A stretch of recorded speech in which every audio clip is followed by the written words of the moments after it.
In these fights, I was in a plain old stabber, just Tech1 cruiser stabber. The reason I did this is because I wanted to experiment with armor stabbers, and I figured I might as well start with the base ship and see what I could do with that before I invested in a armor SFI, which is a slightly different ship to fly. So my first step was flying this. I set up the fit. The fit is in the fitting guide that I used for this. Some important differences about this fit versus the armor SFI is that it's only a single rep, and that instead of all guns in the high slots, you have guns, a small newt, and some rockets. What I found is that for killing frigates, having the newt and the rockets are really awesome, and you'll see in this video some fights where I probably wouldn't have got the fight had I not been in a Tech1 cruiser. If I was in a armor stabber fleet issue, I would have people would have, instead of trying to engage me or not running instantly the moment I showed up, I probably wouldn't have gotten some of these fights had I been in the armor SFI. So again, looking weak plays to your advantage. If you've watched my other videos or bought any of my other guides, I say that a lot. Trying to look like you're an easy target is often a really great way to encourage your enemy. It's the same concept as bait tanking. If people think they can kill you, they're more likely to take risks, and they're more likely to put themselves at risk if they think they can drop you or kill you. So in the Tech1 stabber, it's got a single rep, a web, a scram, small newt, rockets, and 4 autocannons. I believe they're 220s, I'm not positive. Proved to be a very, very good ship, and you're going to see that through the course of these videos, and you're going to see some cool stuff that goes down with it. So in the first video here, and in most of these videos, if not all of these videos, I was in faction warfare space. Hadalese, Secede, all around that area. And I was basically using faction warfare as a way to get kills. So I was going there knowing that faction warfare space is usually riddled with frigates. And there's usually sites that are somewhat limited, but even if they're not limited, you can sit on that gate entrance and get some fights, as is the case here. I was sitting on this entrance, and I believe I knew that there was a Federation Navy Comet looking for me. So even though I don't think I was able to get into this plex, I knew that I could warp here and probably catch this Fed Navy Comet, or I was just sitting here waiting for something to come to me. I'm not really sure. But using these faction warfare plexes is a really, really good way to get fights pretty steady. So I was just sitting there, and I want you to remember this fight, because this fight actually has a part 2 that happens at the end of this video, which is very interesting. So I was sitting here, and in warps a Federation Navy Comet. Now, Fed Navy Comets, the way I would fly them is I would fly them pretty much like a Tyrannus. I used to fly Fed Navy Comets a little bit, and I just flew them like souped up Tyrannuses. That said, I don't think anybody else in the game really flies them like that. Most people these days fly, as far as I knew, fly rail Fed Navy Comets. So I was expecting this guy to kite me, but I wasn't really sure, and I figured I could load barrage and probably force him off if he did kite me. And I was willing to take the chance. So let's start the video and see what happens. So he comes in. I immediately approach because I got to be up close. I need to web and scram this guy to be able to kill him. If I don't get a web and scram, he can just disengage and run away. Right now you see his velocity. He's not moving. So I'm all good. I'm going to overload my web just in case he decides to start moving before I get close to him. He's got me locked, so he's probably there. I want to get that web. That's crucial. So get the web, then get the scram. Now I've got him. I need to get DPS on him. Turn off my overload on my web. And at first, this was before I really figured out how I was going to be flying, how I'd be flying the stabber. I was approaching. That turns out it's not the best thing to do. I think setting for fighting frigates like this, keep at 3K would really be ideal. You see he has me nosed, webbed, and neuted. Looks like my newt may have turned off his, let's see. Looks like my newt might have turned off his web and scram. I'm effectively taking him down pretty quick, but you also notice now we have a heron in, Quake. So this guy comes in a heron. I'm not thinking too much, but my initial thought is this guy's going to try to tracking disrupt me to help this other guy. And he does. So I'm tracking disrupted. Turns out I think the heron was a third party. He wasn't helping the other guy. He wasn't, on either side. He just happened to be coming in the middle of a fight, joining in. And I think he put like a marginal amount of DPS onto that Fed Navy Comet. Not enough to make a difference, but enough to get him on the kill mail. So now that the Fed Navy Comet's down, and it was really easy actually. Had I done keep at 3K, I would have dropped him even faster. But because he came in close, really, really easy. Most people, I think, when they see a cruiser and they're in a frigate, I think their initial instinct for a cruiser is to run at it and orbit up close. And one thing you're really going to notice a lot when you're flying the Stabber, more so than the Stabber fleet issue, is that everyone not everyone, most people assume that the Stabber is going to be a micro warp drive nano kite, like with a micro warp drive, loading barrage, flying much like the nano SFI. Most people assume that's the way that a Stabber is going to fly because I think most Stabbers you come across fly like that. And I've flown it like that. To be honest, it kind of sucks. The DPS is terrible, so you can't kill anything with it like that. And with this, the frigates think, okay, he's a long-range ship. If I can get a scram on him, I've got him easy. That's what I would think. If I didn't know better now, I would probably see a Stabber if I was in the Fed Navy Comet, and my initial instinct would be, I'm going to go in, I'm going to orbit at 500, scram him, and he's not going to be able to track me, and I'm going to kill him. He's not going to have a newt. He's not going to have rockets. He's not going to have a web or a scram. I'll be able to escape if I want to. So I just go in there. He's going to have a single point in a micro warp drive. I'll turn off his micro warp drive, orbit at 500, beat the tracking on his guns. It's an easy kill. Again, misdirection helps us to get more fights and to make the opponents make a mistake that costs them their ships, because you want to fight up close. What they think will exploit your weaknesses actually plays to your strengths. So another great thing about this fit. I actually love this fit. It's really, really awesome. I might even prefer it over the Armor SFI, just because you get more fights. So I'm tracking disrupted right now. I don't know exactly how this guy's tracking disrupting me, but if we look at him, doesn't look, let's see. It looks like I'm moving away from him right now, and he's coming at me. He's got me webbed, he's got me scrammed, so he's probably doing the same thing. He wants to get in close and orbit closely, it looks like.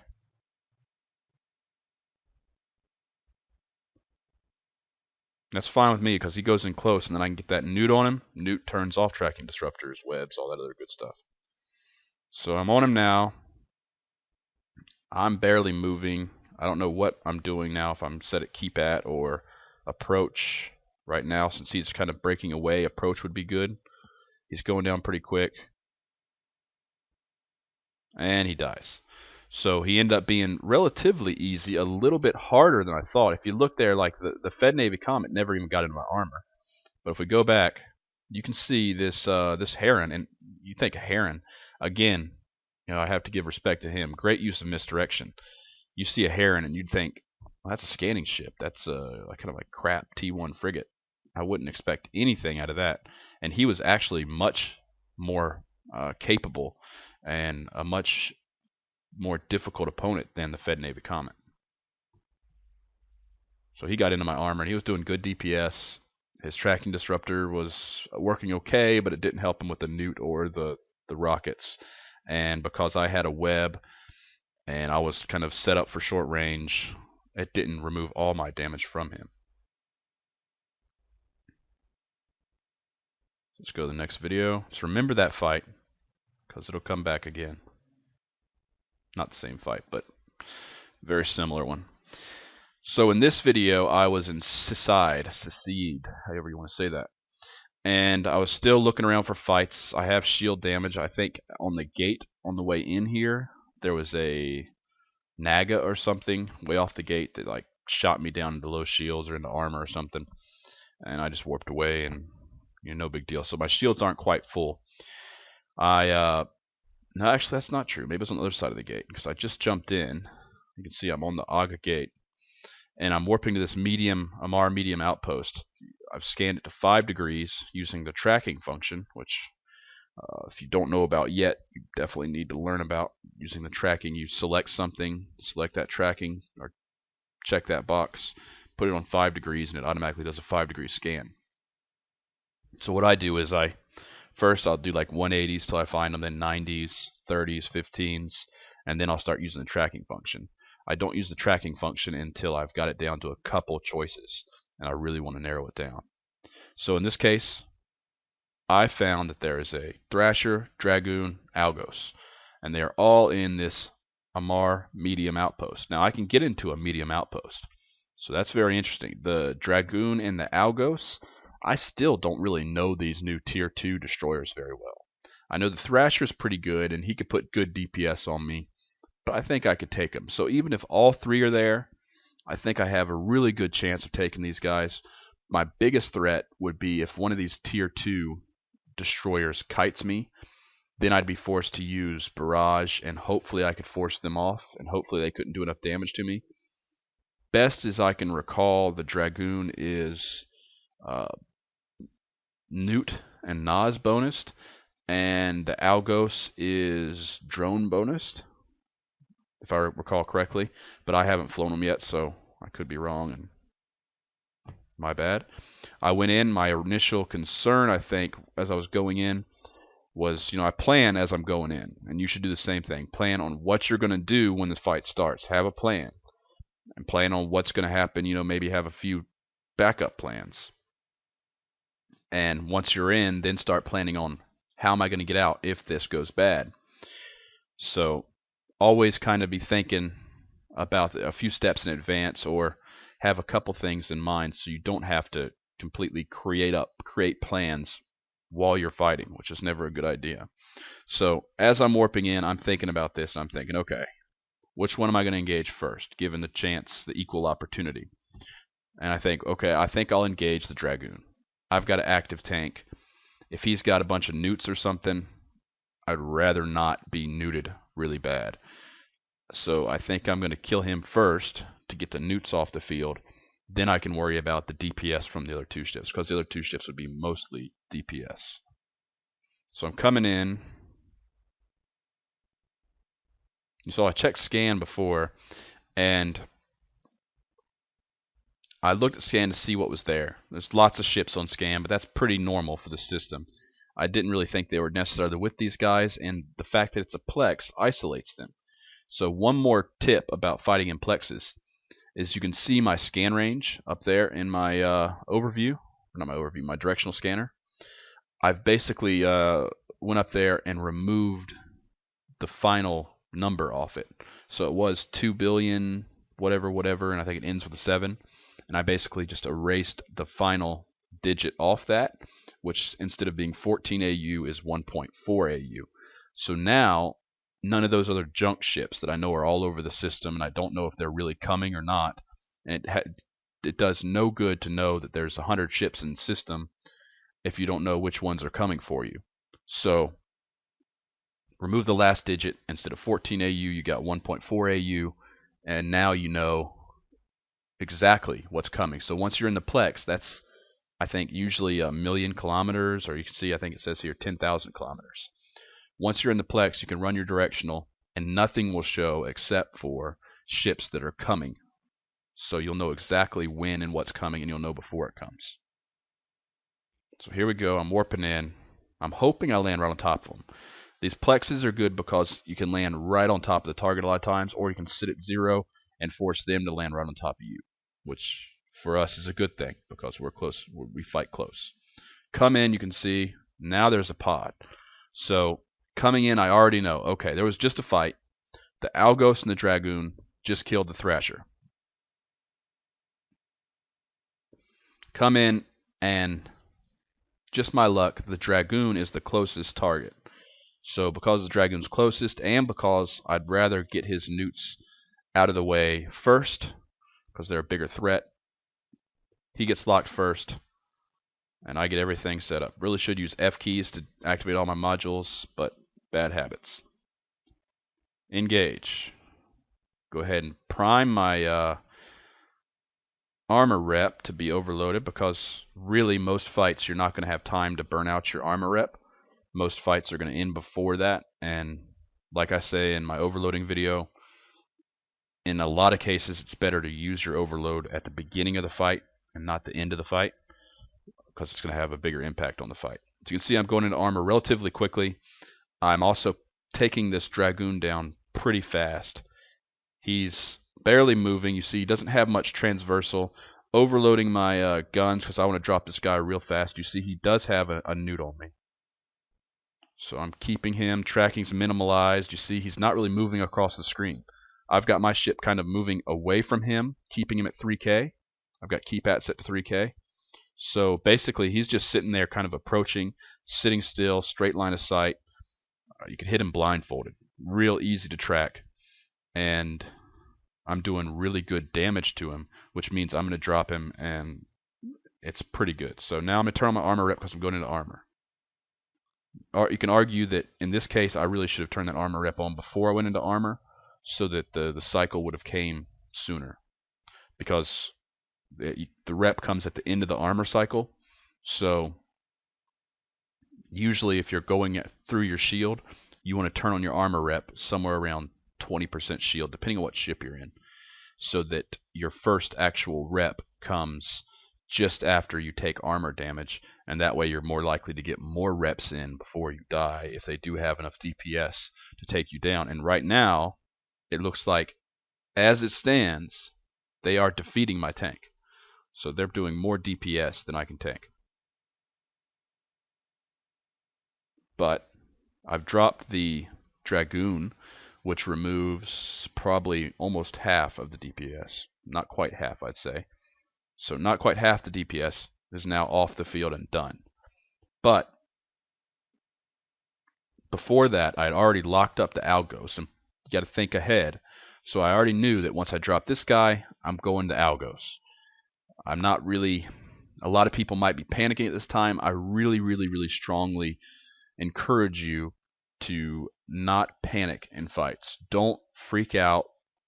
Don't, the moment you start going into armor, look for exits and start focusing on getting out.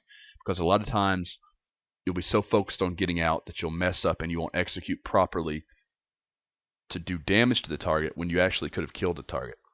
So in this case, even though it doesn't look all that great for me, I'm just going to commit. Until I'm 100%, unless I'm 100% sure I'm going to die, I usually don't try to run. I'll commit to the fight because I found it to be more successful to push through to the end and commit than it has been to try to run away. So now I'm on to this guy. Get my DPS on him as fast as possible. Get that newt onto him as soon as he gets in range. See, I wasn't in range the first time. Now it comes on. I got the newt. Use my keep at 3K. There we go. And I accidentally hit, big mistake, I accidentally hit the unlock button. So there goes that. Takes me a second to figure out what the heck's going on. Or actually, no, I figured it out really quick, and I locked him right back up. So back to keep at, get him webbed. Once I got him webbed, I can push him back out to 3K where I can track him. You can see my armor rep's keeping up now, and it's been overloaded the whole time. But even though it has a lot of heat in the low slots, actually doesn't even have a lot. It's got about 45%. It's slowly taking damage. Usually for a medium, you can overload it for about, I think, 3 minutes, roughly. Which is plenty of time. So I'm working my way through this guy, doing really good. At this point, I'm pretty sure I've won this fight. Just keep my cap going. Watch your cap booster. There's a lot to manage on this ship, but once you get used to managing it, it's a really awesome ship.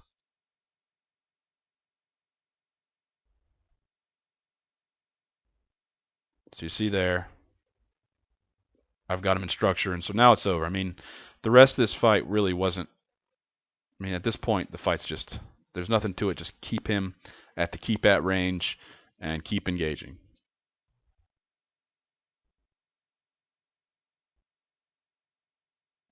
He's down. Let's try to get some pods. With the new limited engagement timer, you can kill pods. See there, I've got limited engagement timer on both of them. But both pods get away. So that's one place where this ship really shines, is fighting multiple targets. When you're fighting multiple targets, you can oftentimes, as long as they're destroyers or frigates, tank them long enough to drop them and take them out. But you don't want to be too crazy. Limit yourself to usually 2, maybe 3 targets at a time. And don't get too ambitious until you're really comfortable. You see now I'm trying to loot, but at the same time I'm being very careful of what's coming in. There's a Thrasher on scan, very possible about to come to me, but at this point, if it's just a Thrasher, I'm thinking I'm just going to go. I'll kill the Thrasher.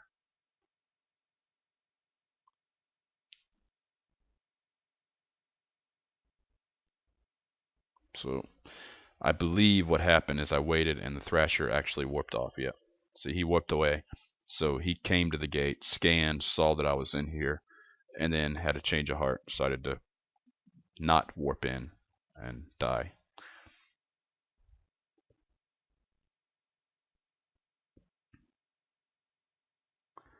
Alright, in this video I'm fighting another Fed Navy Comet. Fed Navy Comets are evidently very popular in faction warfare.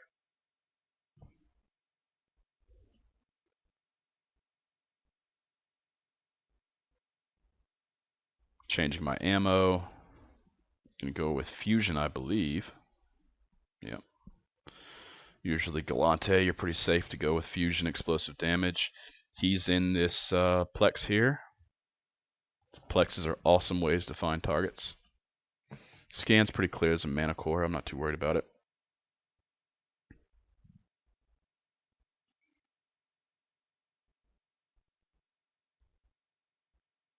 Alright, so he's 35k away. Again, I don't want to be kited, and I don't want to be kited, so I want to get in there on him. My afterburner limits me. That's my biggest problem. If something kites me and I can't afterburner fast enough to get a web or a scram, they could potentially hold me for quite a while. My barrage gives me a little bit of a chance to force them away from me, but it's not a guarantee. I mean, if they tracking disrupt me and kite me, then they can hold me down, bring in more stuff, or hold me down and whittle away at me until, I don't know, they probably have to bring in more, because I doubt a Fed Navy Comet kiting at range could do enough DPS to make me use up all my cap boosters, but who knows. So I'm approaching, if you look at his velocity, you can see his velocity is 1400. So that tells me he is an afterburner Comet, which is good. Means he's not going to kite me. He's thinking the same thing that we were talking about before. He's thinking to himself, man, if I can just get in there and orbit this guy at 500 meters, I've got him. I've got this cruiser and I'll kill him solo and it'll be so awesome. And you see I'm looking at his ship right now. I think I was trying to look at what guns he had, or just trying to look to see what he was doing. It looks like he has blasters. I can't really see from this angle. But either way, he has me webbed, scrammed, and nosed. So my nuke's not going to be as effective as it would have been, but it's still going to have a good effect. My nuke will overcome his nos, but it's just going to take longer for it to overcome for it to start messing up his capacitor. Good thing about the nos is it starts to cause trouble with ships. So if you can see here, watch his velocity versus mine. So he's got me scrammed to web. I've got him scrammed to web. We both have afterburners. He's a smaller ship, so it looks like my top velocity is maybe 400, maybe. It's hard to tell from right here. His top velocity is probably 5 to 600, probably close to 600. So that means that at this point he is dictating range, and to his credit, he is smart enough to know that his best choice is to orbit at 500. Even though he's webbed, the closer he stays to me and the faster he goes, he should be overloading his afterburner. The faster he goes and the closer he is, the less damage he's going to take from me.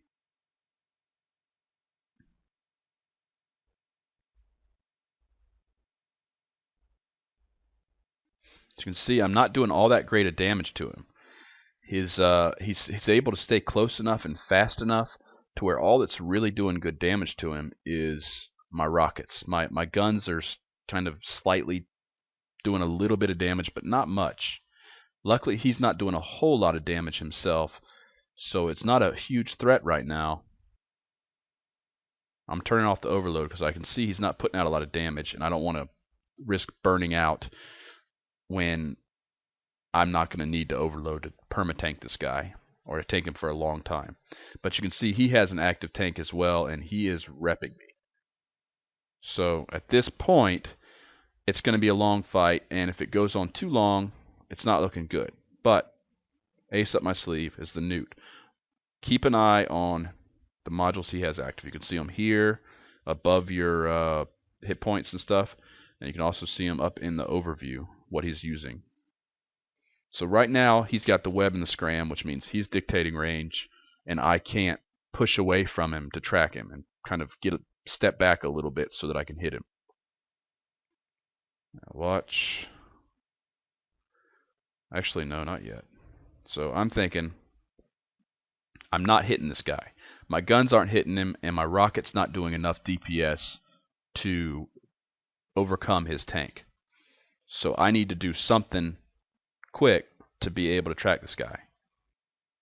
So I go to keep at 5k, start my armor rep. I should have started it before that. Because I'm starting it late, I'm going to go ahead and overload it a little bit. I'm overloading my afterburner, hoping that maybe that'll allow me to get some range on him. It still doesn't seem to be doing it because you can look at his velocity and mine, and you can see that he's still got more velocity than me, even with my afterburner overloaded.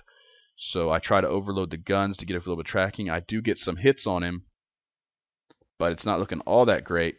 So I overload the Newt. You see right there. I overloaded the Newt, which I should have been doing more of throughout the fight. The guns will hit just fine if I can turn off his stuff. You see I've turned off his web.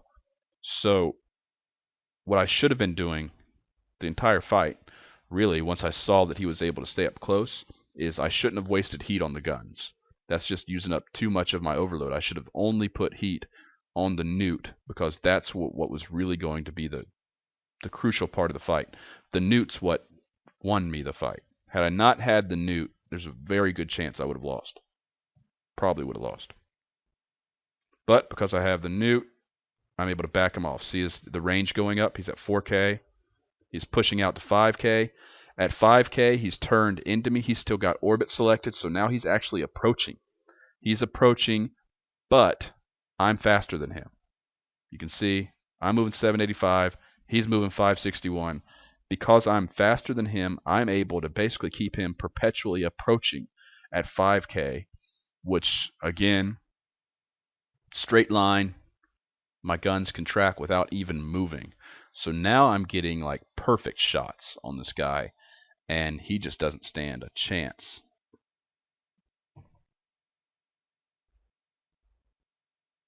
And that just decides the whole fight, and it decides it very quickly. Once I achieve the ability to dictate range, I win. At that point, I've taken complete control of the fight, and it's just easy from that point. So keep that in mind. That's crucial. You've got to track to kill stuff, and a lot of your stuff can be used to help you track. So when I say manage your transversal, I mean do all these things. Overload your afterburner to try to get better tracking. Use your keep at, not orbit. Use your keep at. Overload a Newt if you have it to try to turn off their afterburner, their scram, their web. Turn off their stuff, their tank. All that stuff. Try to back them off. The further they are away from you, the easier they are to track. Usually when they're further, their ship will automatically approach and they won't correct for it. What he should have done, it wouldn't have helped him much. What he should have done is, instead of still having orbit 500 selected, he should have manually clicked to like his direct left or direct right so that he flew across me and kept up a little bit of transversal. It wouldn't have made much difference. So you can see I loot him. He had some ECM drones, but I guess he didn't use them. So in this fight, we're going to see, or we're going to have a visit from the Heron again. So we've got the Heron here. Same guy, right? He has a slightly different fit this time. This time he brings a Rifter with him, and this time they are together. So I knew he was coming. I actually saw him come into system. I saw him on scan. He was very nice to leave his ship named with his name.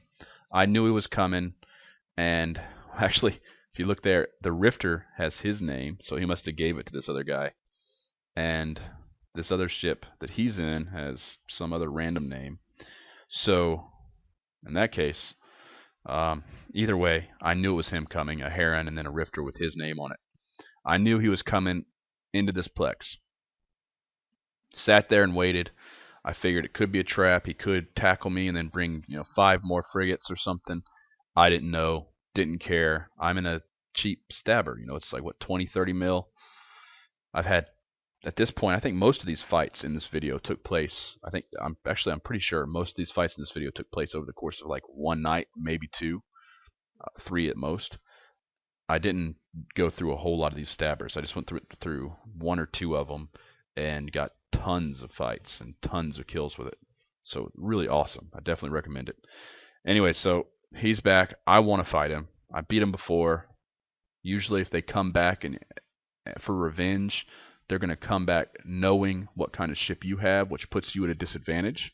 So I usually wouldn't recommend a rematch using the same ship and the same setup, because a rematch would typically mean that they're going to go back and they're going to refit and try to do something specially for you.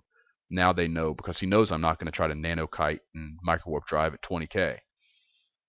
He knows that I'm going to fight up close, so he's going to change his tactics. And the way he changes them, I believe, is dual webs and a tracking disruptor. There's a tracking disruptor.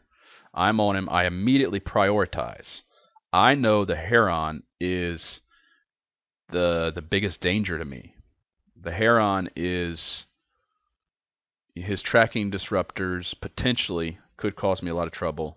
He's the biggest danger. He was doing great DPS last time, so I prioritized him as primary. I knew he was coming, so I loaded phase plasma. It's a good safe bet.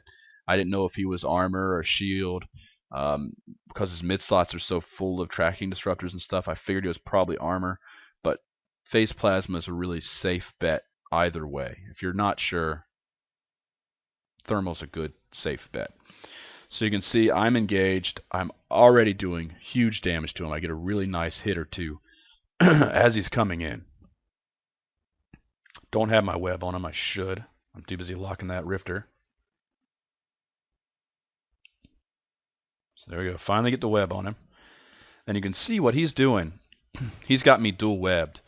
And I believe what the Heron thought he was doing and his plan was to dual web me, tracking disrupt range, and sit out at 7-8k. That was his plan, and he hoped that my turrets just wouldn't reach that far. Certainly my newt doesn't reach that far, so that's a smart bet for him. Problem is, I'm still able to track pretty well at that range, even with the tracking disruptor. I'm still whittling away at him, getting some good hits. And my tank's not even really being tested, because since he's at range, his DPS is decreased also. So I'm doing okay right now. You can watch. Another thing that's important before this goes any further is my newt was just sitting there completely unused. So instead of letting it sit there unused because I can't use it on the Heron, I put it on the Rifter. I figure I'm going to go the Rifter next. I'm not using my newt for anything else. It doesn't really cost me anything to use that newt. The Rifter's up close doing DPS to me.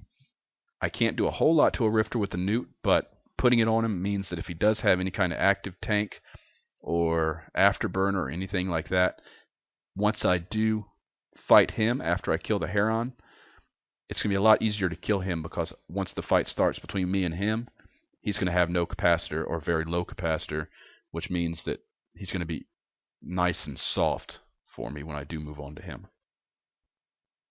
You can see armor's kind of the last. He was an armor tank, it looks like, for the Heron. As I'm getting to the armor, his structure starts going relatively quick. Overheat the guns a little bit, then I make a really bad mistake. Because his armor was taking so long right there at the end, I started panicking a little bit and thinking, okay, well, I'm just not doing enough DPS to this guy fast enough. It's the Rifter, I think, that's doing all the DPS to me. So I wanted to try to kill the Rifter really quick and then switch back to the Heron and remove the DPS off of me. That was a mistake. I should have stayed on the Heron. I was just about to kill him. So I take my guns off, put them on the Rifter, then I realize I'm not really doing anything to the Rifter because I don't have him scrammed or webbed. And then I change my mind and realize that was really stupid. I had this guy dead. Let's finish him off. So then I switch back across. Stupid mistake. Don't do that. You see, once I switch back to him, he drops pretty quick. Now I can go the Rifter. Rifter's softened up. He's neuted. Once I get that web on him, set my keep at to push him off me so I can track a little bit, he just drops like nothing. And now my rep's a lot more effective because there's just one target shooting at me. So it's no longer low armor, about to go into structure. I'm actually gaining ground pretty quick. And I kill the Rifter. So that was a really good fight. Really fun fight. Enjoyed both those fights with that guy. Turn off my rep before I burn it out. In this fight, it's really nothing special. Let me just explain what had happened before this. I warped to this gate at range. When I got here, I saw there was a Thrasher and a Rock. The Rock kind of threw me off. He was sitting 10k off the gate in low sec Hula faction warfare, and it just didn't make much sense. But then I started thinking about it, and I'm seeing this a lot more recently. It used to be kind of rare to see these, but now I see them all over the place. Smart bomb battleships. What they'll do is they'll just sit there. He's sitting there in between two gates. There's a warp in where people would warp to this gate, and they'd come right across. And he's got a full rack of smart bombs and a full rack of warp stabs. So basically, he just sits there, safe as he can be, and he's got his scan range set to a lower number, probably 1,000,000 kilometers or whatever, so he can see stuff as it's decelerating. And then as soon as he sees a frigate, something that's easy to kill with smart bombs, pod, shuttle, he'll light up all his smart bombs. And then the smart bombs will catch the frigate as it's coming into him and as it's passing across him to land on the gate. Cheap, easy way to get kills, you know, whatever, more power to him. I knew that, so I knew that he was a smart bomb battleship. So I realized this guy's no threat to me. He's probably not going to have a point. He's probably not going to have a web, and he doesn't have any guns. He's just got smart bombs. All I'd have to do is keep him beyond 5-6k, depending on what kind of smart bombs he has, and he's really no threat to me. So I figure, okay, well, there's a flashy Thrasher sitting on the gate. And I think to myself, well, he's just going to jump. If I shoot at him, he's just going to jump. Then I figure, you know what? What the hell?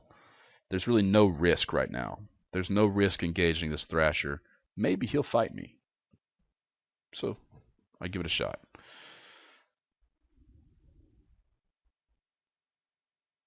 Another thing about smart bomb battleships, even if they do lock you, they have really slow lock time.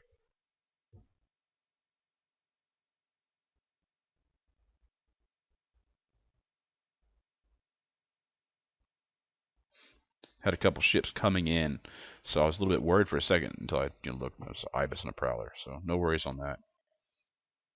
Got the rock.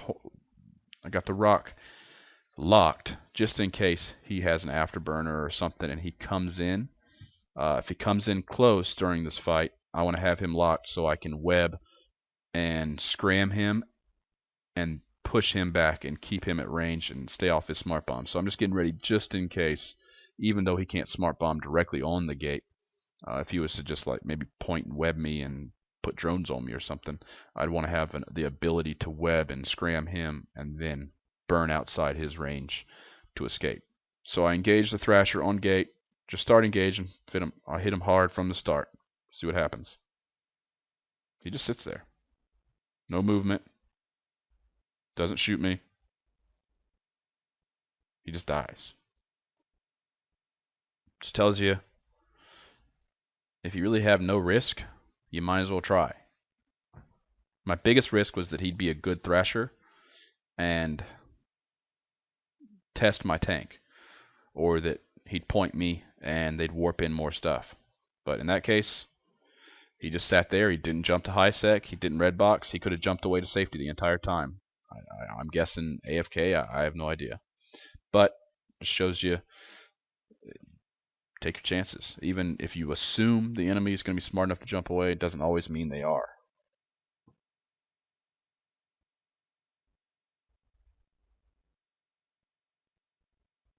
All right, and I have started the whole video over again. So that's all of the fights I had in the Stabber. This is just the first fight again. So that's all the fights I had in the Armor Stabber. And the final notes that I would tell you about the Armor Stabber are: 1, it's a lot better than most people realize. 2, most people underestimate it.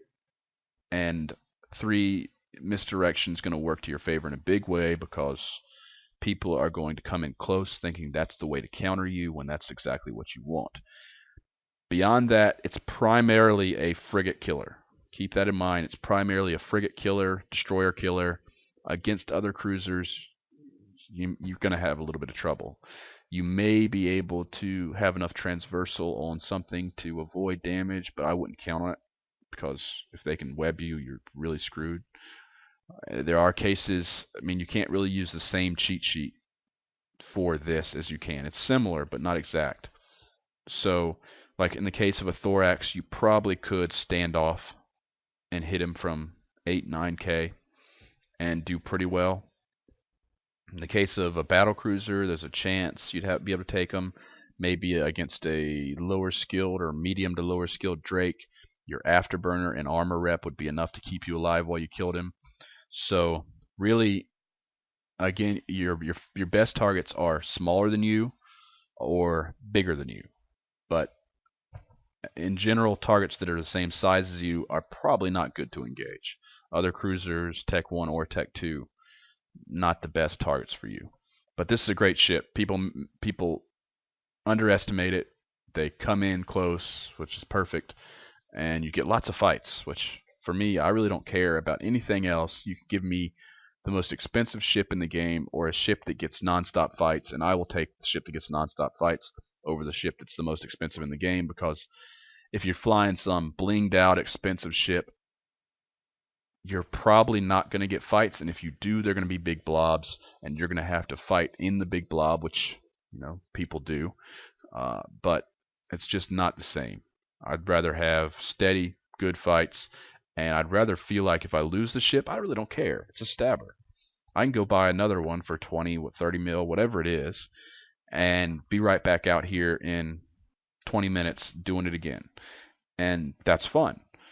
That takes the risk out of it. That takes the fear out of it. And for a lot of players, that's the biggest roadblock to PvP, is they think, oh my god, I've, grinded up all this ISK all week long, and now I'm going to take this ship out and potentially get it killed. And they get scared, and then once they get scared, they start making mistakes, and they don't execute clearly, and they don't execute well because they're not thinking clearly, and they're not focused on doing what they need to do to get the win. So flying cheap is always great. Great for improving your PvP and helping you to get more comfortable when you're fighting against targets.